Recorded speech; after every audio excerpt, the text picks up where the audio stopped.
Bismillahirrahmanirrahim. Li sayyidina Muhammadin Rasulillah sallallahu alaihi wasallam wa li jamil anbiya wal mursalin was sahabati wa qarabati wa tabi'in wa tabi'it tabi'in wa man tabi'ahum bi ihsanin ila yaumiddin wa nakhusu khususan li hadzal kitab al-imam al-mujaddid hujjatul islam wal muslimin Zainuddin Abi Hamid Muhammad bin Ahmad al-Ghazali al-Tusi wa nafa'ana bihi wa bi ulumihi fid dharain amin wa li masyayikhina wa li ustadina wa ala alihi wa azwajihim wa dhurriyyatihim wa ahli baitihi wa man ittaba'ahum bi ihsanin ila yaumiddin wa nafa'ana bihi wa bi ulumihim fid dini wad dunya wal akhirah.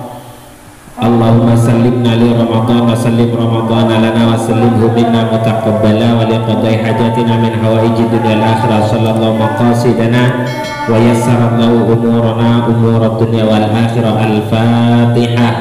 A'udzu billahi minasyaitonir rajim. Bismillahirrahmanirrahim.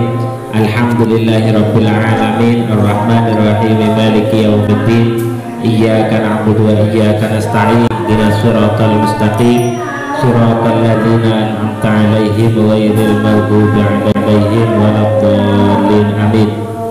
Bismillahirrahmanirrahim. Alhamdulillahirabbil alamin. Allahumma shalli ala sayyidina Muhammad wa ala ali sayyidina Muhammad, amma ba'du. Bismillahirrahmanirrahim. Sebelum kita mulai ada sedikit koreksi.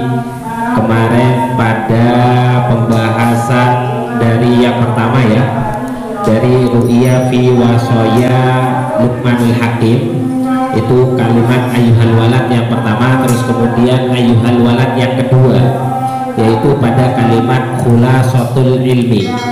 Khulasatul ilmi anta lama anna ta'ata wal ibadata mahiyya. I'lam anna ta'ata wal ibadata mutabi'atus syari'i. Itu kalimatnya. Itu koreksinya adalah kemarin saya mengartikan itu anna ta'ata wal ibadata mutaba'atus syari'i fil awamiri wan nawahi. Saya artikan dengan kata ketahuilah bahwasanya anna ta'ata sak temene taat wal ibadata iku mutabi'atus syari'i fil awamiri anut maring syariat yang dalam perintah lan larangan. Yang betul itu adalah anut maring zat kang gawe syariat, yaitu mengikuti Rasulullah atau Gusti Allah. Nah, bahasa menggunakan kata syari dengan syariat itu bedanya cuma satu. Kalau syariat itu biasanya sesuatu yang sudah kita ketahui, jadi koyok Al-Quran, koyok hadis. Tapi ketika berbicara tentang masalah syari yang memiliki syariat atau yang membuat syariat, yang dimaksud itu adalah Allah dan Rasulnya, berarti memasukkan ilmu-ilmu yang kadang tidak kita ketahui tapi Allah awalnya ngekai ilham. Yang kadang kayak gini, misal kita mau melakukan sesuatu iki coro fikih iki wis bener, tapi kadang sik ganjal di hati, akhirnya kita tidak langsung melakukan sesuatu, lah itu masuk pada mutabi'atus syari'. Jadi coro pangeran ngekei pengetahuan di kita, coro Rasulullah itu memahamkan kepada kita, itu kan beda-beda itu. Terus yang kedua itu ada yang kurang kemarin itu ada yang saya lewati, ternyata tidak dimaknai. Ya kok kanca-kanca kok gak akeh sing meneng apa didelok apa ora kajane kita. Ada yang saya lewati kemarin pada kalimat masih di mutaba'atus syari'i, itu pada kalimat terakhir saya mengartikan itu hanya pada lanjutannya itu juga ada contoh yang lain, yaitu adalah kalimat ini yang kemarin tidak saya baca ini. Tapi kok konco meneng-meneng nggak tahu apa didelok apa ora jane kita. Nah, kemarin itu yang sempat lupa saya baca ini kalimatnya. Jadi kemarin itu kama lausumta yaumayil id wa ayyamit tasyrik takunu asyian, titik sampai di sana kan saya bacanya. Contoh yang lain, auson laita utawa salat sapa sira, itu sampean lihat, itu belum saya artikan. Auson laita utawa salat sapa sira fi thaubin ing dalam tutup mansubin kang den gawe tampa apa ijine wong kang duwe kelambi. Ketemu apa ndak? Ketemu kalimatnya? Ketemu ndak? Ketemu kan? Lah itu belum saya artikan. Jadi au sholaita utawa ngelakoni salah satu contoh yang sepertinya tampaknya ibadah tapi ternyata itu masuk pada kategori maksiat. Contoh berikutnya adalah, kalau kemarin contohnya puasa, contoh berikutnya itu adalah itu juga merupakan contoh pekerjaan ibadah berupa sholat, tapi sholatnya jadi maksiat karena menggunakan baju itu gosok, nganggo sandal wong model teko masjid, ya kan? Ya bener, gawe jopo udu ibadah, tapi sandalnya gosok kan jaluk izin deh wonge. Nah itu masuknya itu masuk maksiat gosoknya itu. Nah, sementara kalau sholat kan dipakai untuk sholatnya mungkin sah krono kelambine iku mungkin kelambi suci, tapi ketrimone sholat iku wallahu a'lam sean. Ketrimone sholat iku wallahu a'lam krono nganggo kelambi sing entuke gosok, itu contohnya. Makanya lanjutannya kalimat wa ingkanat senajan ono opo suratuhu bentuke sholat utawa bentuke poso iku ibadatun iku ibadatan rupa ibadah rupa iku ibadatan rupa ibadah iku ibadatan rupa ibadah. Takfimu tetap dosa sapa sira. Jadi tetap dosa. Dosane apa? Ya mau dosane posone iku krana nglakoni dina sing diharamne. Puasanya itu berdosa dikarenakan dilakukan pada waktu yang haram. Yang kedua untuk sholatnya karena dilakukan menggunakan baju yang bukan miliknya sendiri, punya orang lain tapi tidak izin untuk meminjam, dan itu ibadahnya tidak kategori sebagai ibadah tapi justru malah masuk pada kategori maksiat. Karena yang dimaksud dengan taat dan ibadah itu adalah mengikuti, melakukan segala sesuatu yang diperintah dan menjauhi segala sesuatu yang dilarang sesuai dengan syariat yang telah diajarkan oleh Rasulullah yang didapat dari Allah Subhanahu wa Ta'ala, yang dalam hal ini itu bisa berupa Al-Quran dan berupa hadis. Jelas ya? Itu koreksinya. Sekarang kita akan lanjut. Kita bacakan redaksinya. Bismillahirrahmanirrahim. Wa qad qala al-musannifu rahimahullahu ta'ala wa nafa'na bihi wa bi ulumihi fid dharaini amin amin wa ya mujibas sa'ilin. Bukia dan ceritake opo An-Nasyibli tak temene Syekh Syibli rahimahu mugi melasi ing Syekh Syibli sinten Allah. An-Nasyibli iku khodama wis ngelatini sinten Syibli arba'amiati ustadin maring 400 ustad. Waqala, jadi dia menjadi Syekh Syibli ini pernah menjadi khodamnya, pelayannya kurang lebih 400 ustad. Waqala lan ngucap sinten Syekh Syibli qara'tu maca sapa ingsun arba'ata ala fi haditsin, wis maca sapa ingsun arba'ata ala fi haditsin ing 400 hadis. Sumakhtartu moko nuli sapa ingsun minha saking arba'ata alaf milih hadisan ing hadis wahidan kang siji. Amil tu kang bisa ngamalake sapa ingsun bi kelawan hadis. Jadi dari 4.000 hadis yang sudah beliau baca, yang diamalkan yang diambil itu cuma 1 hadis untuk bisa diamalkan. Wa khallaitu lan ngilangi utawa nyepekake sapa ingsun ma ing hadis siwahu kang sakliyane amil tu, siwahu kang sakliyane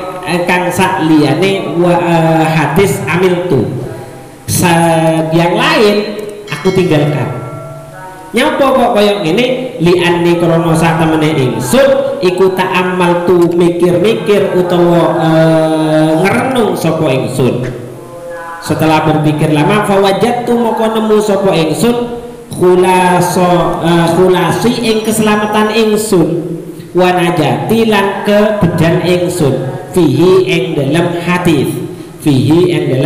hadis wahid wa kana lan ono apa ilmul awalina ilmune wong kang dingin kabeh wal akhirina lan wong ulama wong akhir kullihi yo sekabehane awalin lan akhirin iku mundarijan kelebu fihi ing dalam hadis. Jadi kata Syekh Syibli, setelah aku sudah belajar kepada 400 ustadz. Jadi beliau itu sudah berguru kepada sekitar 400 ustadz dan sudah mempelajari kurang lebih sekitar 4.000 hadis. Sampai wis tutup petang hadis apa turun. Kemudian setelah itu dipikir lagi, dari semua hadis yang beliau pelajari itu dipikir lagi. Beliau cuma ngambil satu hadis yang kata beliau ini adalah ilmunya orang terdahulu dan ilmunya harusnya juga menjadi ilmu orang-orang yang saat ini. Tapi itu beliau dapatkan setelah beliau memikirkan 4.000 hadis. Berarti ribu gak bodoh. Jadi kata beliau hadis ini sudah masuk pada ilmunya orang terdahulu dan termasuk ilmunya orang yang saat ini.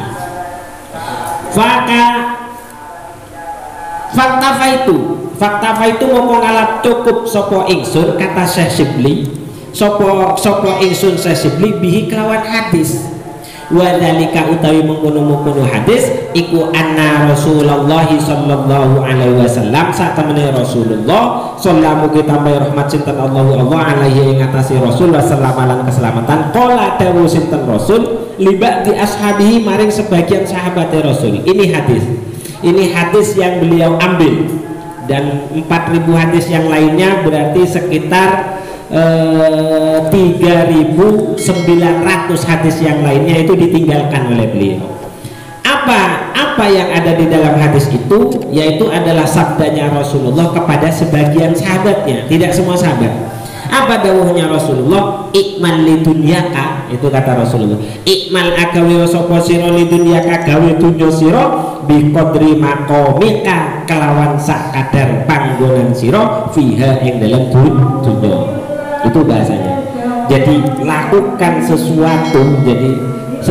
sesuatu untuk duniamu sekadar kecukupanmu hidup di dunia. Dadi awakmu di dunia itu butuhe apa? Ya wis ikut tok ae sing mbok pelajari. Ora usah rono-rono. Kene enggak sampean lakoni petani sing sampean pelajari politik kenegaraan. Wis koyo gak nyambung ngono lho.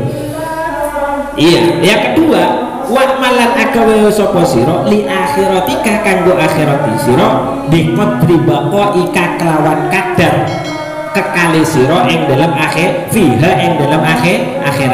Sementara kalau urusan akhirat sampean harus mempelajari sekadar selama apa sampean akan di akhirat gitu loh. Jadi lek dunia yo wis cukup gawe uripe sampean gak iso urip wis cukup iku urusan dunia sing perlu sampean pelajari.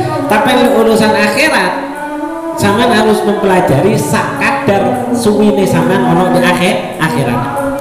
Lah di akhirat kan salawas-lawase. Berarti urusan akhirat sampean harus lebih maksimal daripada ilmu urusan dunia. Itu kan ngono. Wa malan akhirat sapa sira lillahi krana Gusti Allah biqadri hajatika kelawan sak kadar butuhe sira ilaihi maring Gusti Allah. Lan agawe sapa sira lillahi krana Gusti Allah biqadri hajatika kelawan sak kadar butuhmu ilaihi maring Gusti Allah. Nah ini yang penting. Saiki tekoke sampean butuhe sampean di pangeran itu setiap waktu hanya tertentu pada waktu-waktu tertentu. Lek butuhe setiap waktu berarti agawe sak kabehane kudu krana lillahi ta'ala. Makanya sampean itu sudah dikasih pijakan innamal a'malu binniyat. Maka harusnya semua yang sampean kerjakan, sampean ate nyang di sawah, sampean ate nyang di WC, sampean ate masak, sampean ate maem, semuanya kudu diniati krana Gusti Allah, karena kebutuhan kita kepada Allah itu tidak terbatas waktu, karena semua nikmat yang kita gunakan itu semuanya nikmat menggunakan nikmat yang telah Allah berikan. Itu bahasanya. Wa'man lan agawe sira linari krana neraka bi qadri sabrika kelawan sak kadar sabar sira alaiha ing atase neraka, dan mempelajari untuk ilmu piye carane aduh teko neraka itu sak kadar kira-kira sampean iso sabar enggak lek kira-kira ono dik neraka. Cara dikobong sampean kuat pirang menit ngono. Lelek kirane sampean dikobong gak kuat blas, ya belajar piye carane sampean gak nyicip blas di rokok kan ngono itu nanti. Jadi ini adalah pelajaran yang diambil oleh Syekh Shibli dari setelah beliau mempelajari sekitar 4000 hadis. Cuman hadis ini yang diambil oleh Syekh Shibli. Nah, dari redaksi ini ada beberapa hal yang sering saya ketahui dari banyak ustadz, dari banyak pendakwah yang penjelasannya aku gak nyalahno, cuman koyoke kurang pas. Kalimat ini wa'mal lidunyaka ka'annaka ta'ishu abadan wa'mal lidunyaka ka'annaka ta'ishu abadan wa'mal li akhiratika ka'annaka tamutu ghadan. Biasanya bahasa yang disampaikan itu kayak gini: bekerjalah kalian untuk dunia kalian seolah-olah kamu akan hidup selamanya. Jadi lek urusan dunia. Terus yang kedua, lek sampean ate megawe kalau sampean mau bekerja untuk urusan akhirat seolah-olah kamu akan mati besok. Redaksinya seperti itu. Nah, cuman penjelasannya itu kayak gini kan dalam setiap ibadah. Berarti antara urusan dunia dan urusan akhirat itu harus berimbang. Katanya rata-rata para ustadz sih seperti itu yang saya tahu, beberapa. Padahal kalau dilihat dari redaksinya itu redaksinya kan redaksi kontradiksi. Dunia hidup selamanya, akhirat hidup sebentar. Maka seharusnya percontohannya itu tidak boleh sama. Dicontohkan kehidupan dunia dengan akhirat itu haruslah seimbang. Sampean megawe urusan dunia kudune padang, urusan akhirat sampean yo kudune padang. Itu tidak cocok kalau pakai hadis itu. Kalau mau menjelaskan sama-sama kudu padang. Soalnya lek hadis itu jelas maknanya itu dunia itu ada urip sak lawase kok. Yo gak kena saiki yo gampang ono sesuk. Dadi gak usah ngebet-ngebet saiki krana sik ono sesuk. Lele akhirat gak ono kesempatan Pak, karena sesuk awake dhewe mati wis Pak. Jadi harus betul-betul maksimal akhiratnya. Dunya gampang Pak, urusan si ono sih gak kena saiki yo sesuk, saiki rugi yo mungkin sesuk iso hasil gitu. Karena contoh hadisnya seperti itu. Dunia itu adalah hidup selamanya, akhirat itu hanya hari kontradiksi. Jadi tidak boleh diartikan nanti artinya itu harus sama-sama semangat, harus sama-sama rajin. Tidak boleh sama. Wong contohnya ae beda kok hadisnya beda. Logikanya seperti itu. Jadi urusan dunia itu karena kita mau hidup selamanya, yo gak usah nemen-nemen. Karena waktunya saya akeh, gak kena saiki yo ono sesuk. Megawe yo wis megawe, yo rugi saiki yo mungkin sesuk sik bakal gak usah sumpek-sumpek ngono lho. Cara rugi gak usah sumpek-sumpek karena sik ono kemungkinan sesuk iku awake dhewe sik urip ndek dunya. Kan hidupnya masih selamanya. Lah akhirat gak iso, Pak. Akhirat sampean harus maksimalkan hari ini, karena ketika sampean tidak maksimal hari ini maka sampean besok tidak punya kesempatan lagi. Nah itu cara pemaknaan yang betul. Ada lagi yang juga banyak yang sering saya melihat cara penjelasannya itu menurut saya kurang pas. Kayak mengartikan ini, innallaha la yughayyiru ma biqaumin hatta yughayyiru ma bi anfusihim. Jadi Allah tidak akan merubah satu kaum kecuali kaum itu sendiri yang merubah dirinya. Kalian itu akan semakin baik, Allah tidak akan merubah diri kalian menjadi baik sebelum kalian mau merubah diri kalian itu menjadi orang yang lebih baik. Pakainya pakai ayat itu, innallaha la yughayyiru ma biqaumin hatta yughayyiru ma bi anfusihim. Itu enggak pas. Kalau kita lihat dari tafsirnya kok koyo nggak nyaman lah, buat saya itu nggak nyaman. Artinya lah maupun bilasane yo gak sepiro salah menurut. Tapi hadisnya sing tiga ayatnya sing digawe ayat itu banyak yang seperti itu. Makanya pemahaman dalam tata bahasa Arab itu sangat penting. Karena makna daripada innallaha la yughayyiru ma biqaumin itu maksudnya gini, kalau dilihat di redaksinya ya, innallaha la yughayyiru ma biqaumin. Jadi pangeran itu gak bakal ngerubah perkara sing wis ono di kaumiku. Misal tradisi kayak gini ya, tradisi kayak gini ngaji bareng akhirnya sampean entuk sing jenenge wong ngeteri jajan iku kan barokah teko pangeran, hitungane kan koyo ngono entuk rezeki. Maka tradisi baik yang sudah ada ini jangan dirubah, karena kalau tradisi baik ini sampean dirubah maka semua barokah yang akan diberikan oleh Allah itu juga akan berubah. Karena redaksinya innallaha la yughayyiru ma dulu, sesuatu yang sudah ada dulu, bukan sesuatu yang tidak ada terus kita rubah, bukan. Jadi sesuatu yang sudah ada dulu yang baik itu jangan dirubah, diusahakan dipertahankan. Karena kalau sesuatu yang baik itu dirubah maka semua keberkahan yang Allah turunkan bersamaan kebaikan yang sudah ada itu juga akan dicabut. Iku maksudnya innallaha la yughayyiru ma biqaumin hatta yughayyiru ma bi anfusihim. Makanya nanti di dalam NU itu sendiri itu dikatakan al muhafadzah ala qadidis salih wal akhdhu bil jadidil aslah. Jadi menjaga tradisi lama yang masih baik, ya kan? Baru kita boleh mengambil tradisi baru dengan catatan itu harus lebih baik. Selama masih sama baik, mending nganggo sing tuwek, nganggo sing lama terjaga. Jadi al muhafadzah ala qadimis sholih wal akhdhu bil jadidil aslah itu yang itu sesuai dengan kalimat hampir senada dengan kalimat innallaha la yughayyiru ma biqaumin hatta yughayyiru ma bi anfusihim. Lah itu sangat.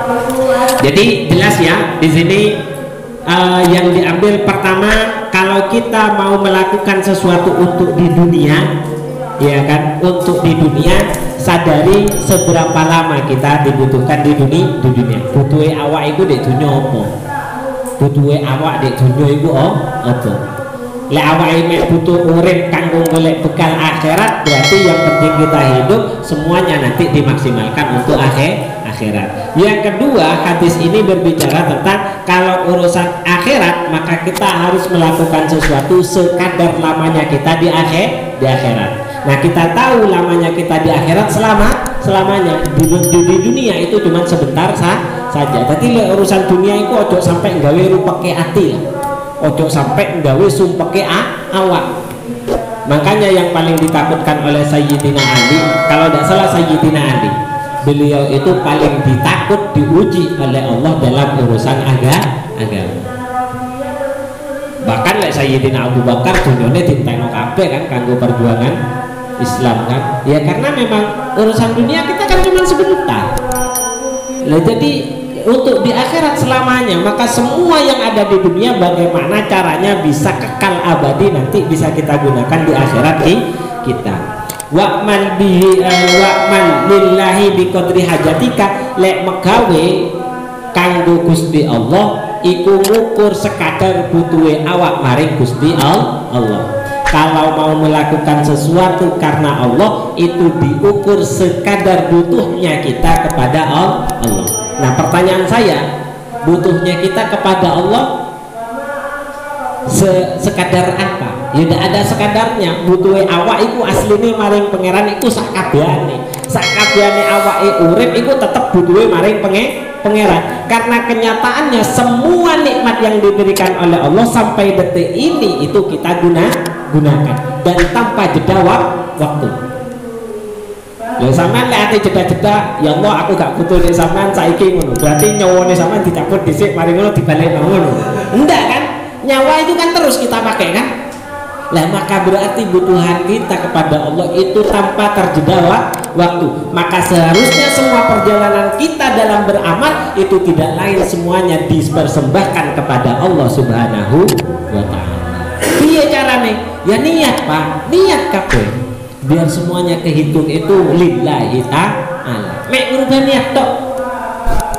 Maka kalau sampean itu cuma melakukan sesuatu tanpa diniati lillahi ta'ala, lo gak melebu, hadis ini tidak masuk. Maka kalau mau pegang hadis ini, kan latih amal krono Gusti Allah diukur sakadar sampean butuhe maring Gusti Allah.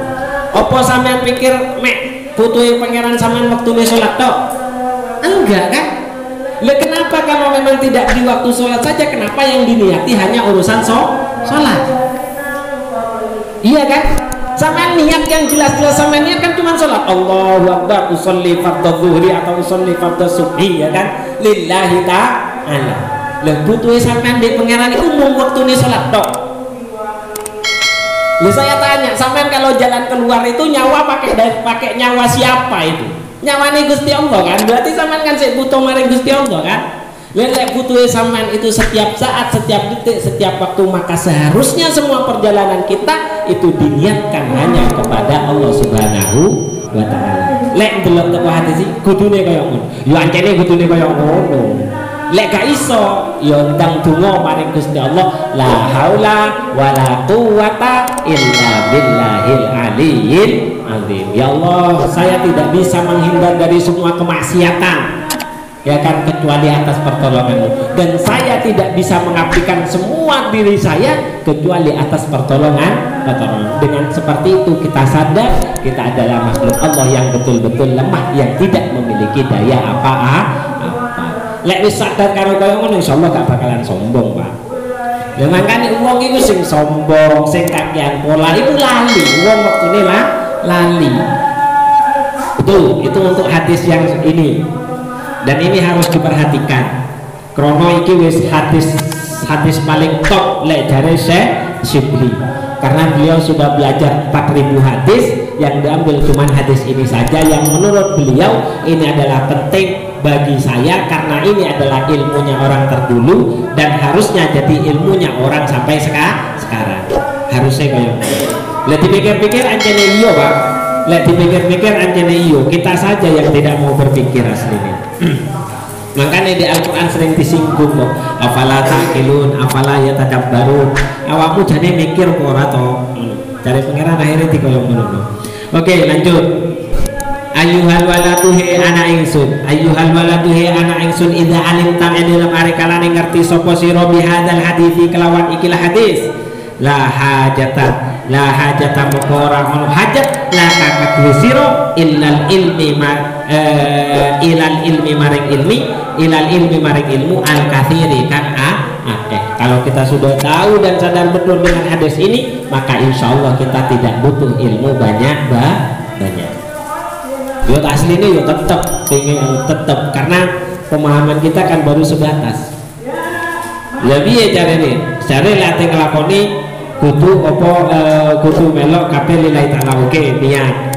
Terus mari ngono lek urusan akhirat kudu sak kadar awake suwi de akhirat. Berarti kan lek urusan akhirat amale kan kudu tepak iso mlebu di akhirat. Amal kudu tepak iku tetep butuh sing jenenge ilmu. Yo akhirnya kudu ilmu sing akeh asline, Pak. Makane ngaji ojo leren. Ojo mau ngaji Ramadanan tok. Waduh, Ramadanan tok leren. Ngaji nih kitabnya Imam Al-Ghazali. Waduh,